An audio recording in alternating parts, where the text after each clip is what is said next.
Bueno, hoy sábado seguimos con nuestra tercera parte del artículo llamado Desarrollando una cosmovisión bíblica. La segunda parte quedó cortada, iba a leer el segundo elemento de la cosmovisión bíblica, pero no me dejó grabar más el celular, entonces hasta que organice todo. Vamos a eh, continuar. Los invito a que traten de mirar las otras dos partes, la primera y la segunda, para que entiendan de qué se trata, que yo esté hablando o leyendo, haciendo la lectura de este artículo eh, del autor del autor Guillermo Green. Bueno, entonces en segundo lugar, la cosmovisión bíblica incluye el hecho de que el hombre fue creado a la imagen de Dios. En el primer elemento estábamos hablando de que Dios creó el mundo y Él es separado a su creación. Y generalmente las culturas y las religiones paganas siempre unen la creación de Dios con Él mismo. Por eso las religiones animistas, que hoy en día hay esa filosofía, esa cosmovisión animista, le hablan al universo como si el universo fuera Dios, por ejemplo. Entonces acá el segundo lugar, el segundo elemento de esta cosmovisión bíblica incluye el hecho de que el hombre fue creado a la imagen de Dios. Ya lo mencionamos arriba, pero conviene ampliar este punto. El ataque contra la cosmovisión bíblica siempre incluye rebajar al hombre de su lugar privilegiado para ponerlo a un nivel igual o inferior a las otras criaturas. Muchas de las mismas personas que pelean para que no se corte ningún árbol son las que apoyan el aborto. Los árboles son elevados más arriba que las personas y los infantes rebajados a objetos dispensables. El relato de Génesis reitera con énfasis el hecho de que el hombre fue creado de una manera muy especial y diferente a los demás animales. Tanto los animales como el hombre fueron hechos de la tierra, pero solo al hombre Dios le sopló el aliento de vida, en Génesis 2:7. Este soplo está relacionado con el resto de las escrituras, estoy leyendo hoy mal, en el resto de las escrituras con el Espíritu de Dios. Fue el Espíritu Santo que creó de manera especial al hombre a la imagen de Dios, vistiéndole de las cualidades especiales de santidad, dominio y gloria. Santidad, dominio y gloria. Fue estas vestiduras de la imagen de Dios las que lo capacitaban para su labor. Estas vestiduras de la imagen de Dios las que lo capacitaban para ejercer su labor importante como mayordomo. Al tener la santidad de Dios impresa sobre su corazón, las motivaciones del hombre armonizaban con las de Dios. Al tener el impulso de dominio y de gobernar dado por Dios, el hombre sería ese gran explorador y conquistador del planeta. Al tener un anticipo de gloria plena, el hombre sabía que el futuro guardaba etapas aún mejores para él y su descendencia. Ninguna otra criatura tenía esas cualidades, y aunque el pecado distorsionó terriblemente la imagen de Dios, vemos que de una forma u otra, aunque sea en pecado, el hombre sigue desenvolviéndose conforme a esta imagen. Solo el cristianismo le dan al hombre este lugar. Las demás religiones, incluyendo el secularismo y la evolución, rebajan al hombre a nivel de los demás animales o criaturas.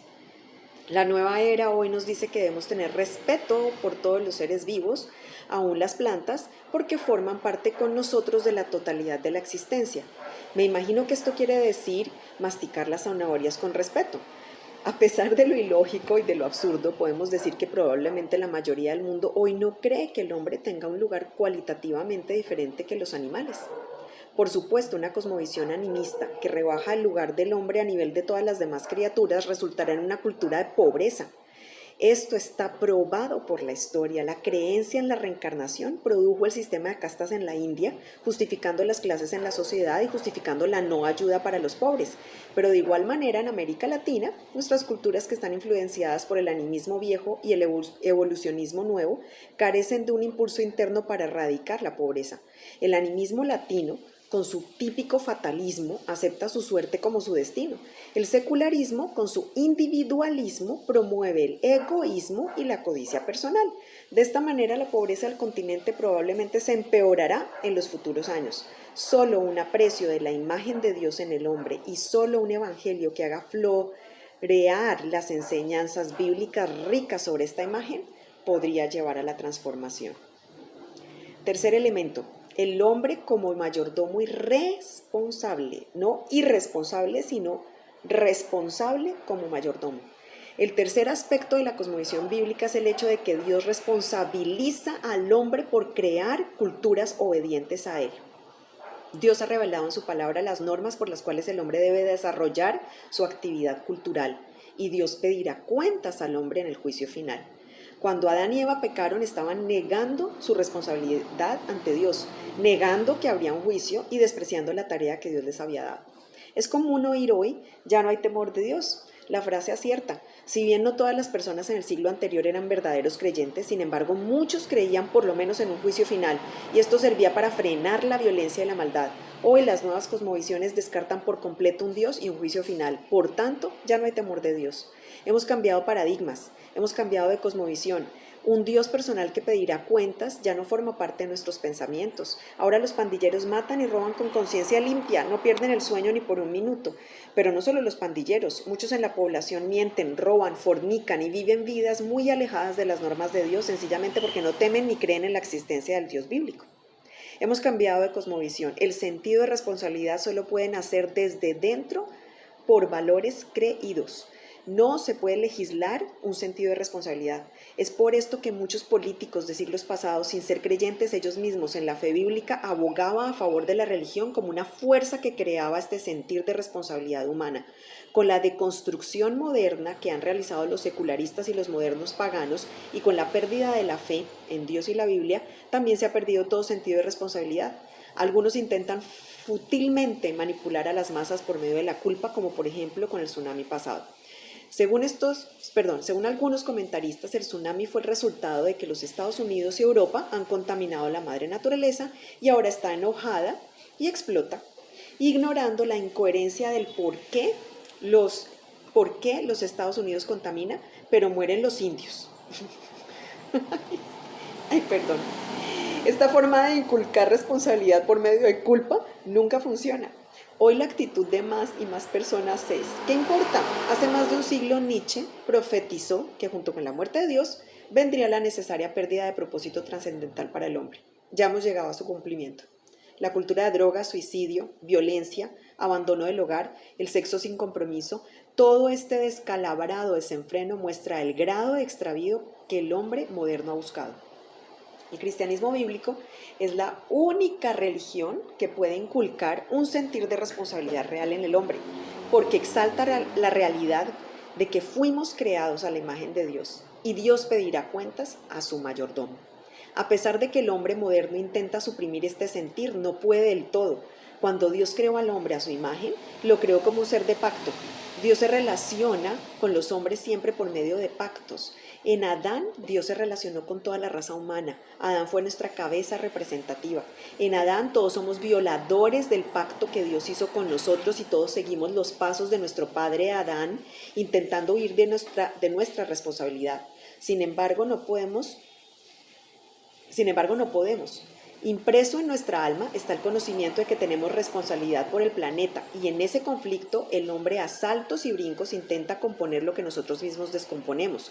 Es por esto que vemos muchos ejemplos de la restauración de partes del mundo. Muchos países han logrado limpiar lagos, ríos, reforestar, reducir la contaminación, porque dentro de nuestro corazón sentimos que los hombres y solo nosotros somos responsables por el mundo. Pero la ignorancia y el pecado siempre distorsionan el proceso y se hace por motivos egoístas o se hace de manera desproporcional. Solamente la religión bíblica, solamente una cosmovisión bíblica puede capacitar al hombre para asumir su responsabilidad ante Dios por el cuidado del planeta. El tema de la responsabilidad es uno muy importante que Darrell Miller toca al fondo en su libro Discipulando Naciones, libro que recomendamos como lectura necesaria en esta materia. Las cosmovisiones seculares y animistas colocan la responsabilidad de los problemas del hombre fuera del hombre mismo. La pobreza es impuesta, los recursos faltan, el colonialismo oprime, somos víctimas, cualquier parecido con la realidad de las feministas, de los LGBT, ¿sí? son víctimas, sin cuestionar que existen muchas injusticias, opresión y falta de recursos en este mundo. Miller, en primer lugar, destaca varios ejemplos en que culturas con todos estos problemas surgieron adelante para llegar a ser prósperos. Por tanto, no podemos decir a priori que estos factores son la causa de la pobreza. En segundo lugar, una cosmovisión bíblica nos permite ver que la pobreza y el atraso es más que una cuestión de creer y vivir la mentira y la desobediencia que otra cosa. Dios ha dado al hombre, a todos, un poder creativo. La mentira de Satanás es hacernos creer que somos víctimas incapaces. Para muchos la forma de su desobediencia a Dios es aceptar y creer la mentira de que otros tienen la culpa de mis problemas y por tanto otros deben resolverlos. Este fatalismo y conformismo conduce a una cultura de pobreza. Un momento, por favor.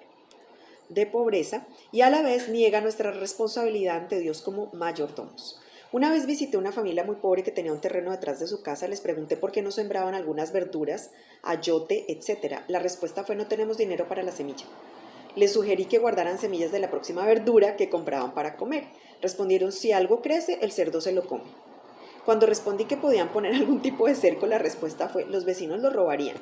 Bueno, toda esta red de pretextos forman parte de las mentiras que los mantienen en la pobreza. No quieren asumir la responsabilidad ante Dios por sus vidas. Como una cosmovisión es algo compartido por una cultura entera o sectores de una cultura, debemos entender que el Evangelio tiene implicaciones culturales y amplios también. Salvar almas no es la meta de la evangelización. Hacer discípulos lo es. ¡Wow! Ya el tuétano, ¿cierto? Salvar almas no es la meta de la evangelización. Hacer discípulos lo es. Dios nunca mandó a sus discípulos a salvar almas. Los envió a hacer discípulos. Un discípulo es un aprendiz, es un reflejo de su maestro. El mensaje superficial de la iglesia evangélica hoy es una afrenta a nuestro Señor Jesús. Que mandó a enseñar que guarden todas las cosas que yo les he mandado. Mateo 28:20.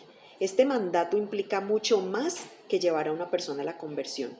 Implica restaurar la imagen de Dios en aquella persona, en todas sus actividades, restaurándola como mayordomo de su Creador.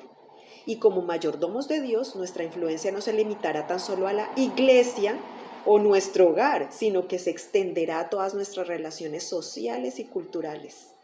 Voy a parar acá y voy a decir que me avergüenzo de lo que no he hecho. Me avergüenza. Estoy entendiendo. Bueno, que el Señor tenga misericordia y nos ayude a despertar y a ser discípulos, a seguir el mandato verdadero del Señor Jesús.